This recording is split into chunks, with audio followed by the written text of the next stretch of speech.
ഈയിടെ അന്തരിച്ച മഹാനായ കഥാകൃത്ത് എം ജി വാസുദേവൻ നായരുടെ ജന്മദിനത്തോടനുബന്ധിച്ച് പാലക്കാട് ജില്ലാ പബ്ലിക് ലൈബ്രറിയിൽ എം ജി പൂർണ്ണതയുടെ വാക്ക് സ്മൃതി പരിപാടി നടത്തി. സാഹിത്യകാരൻ മുണ്ടൂർ സേതുമാധവൻ ഉദ്ഘാടനം ചെയ്തു. ലളിതമായ ഭാഷ കൊണ്ടും വാക്കുകളുടെ മിതത്വം കൊണ്ടും മലയാള സാഹിത്യത്തിന്റെ യുഗപുരുഷനാണ് എം ജി വാസുദേവൻ നായരെന്ന് മുണ്ടൂർ സേതുമാധവൻ പറഞ്ഞു. ഒരു പ്രസംഗത്തിൽ ഒതുക്കാൻ എം ടിയുടെ കഥകൾ ഒരിക്കലും പറ്റില്ല. അദ്ദേഹത്തിൻ്റെ രചനാരീതി അതാണ്.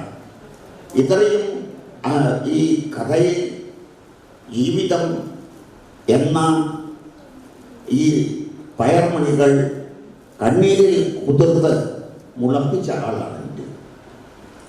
അതിലെ ഏറ്റവും പ്രധാനമാണ് അദ്ദേഹത്തിൻ്റെ ഭാഷാശൈലി. എൻ്റെ 19-ാം വയസ്സിൽ അന്ന് ആണ് എം ടി വളർത്തുമൃഗങ്ങളും അങ്ങനെയുള്ള ഒരുപാട് കഥകൾ എഴുതി. ഏകദേശം 1960 കാലഘട്ടത്തിൽ 19-ാം വിക്ടോറിയ കോളേജിൽ വെച്ചാണ് ഞാൻ ആദ്യം എം ടിയുടെ ഭാഷാശൈലിയെക്കുറിച്ച് പ്രസംഗിച്ചത്.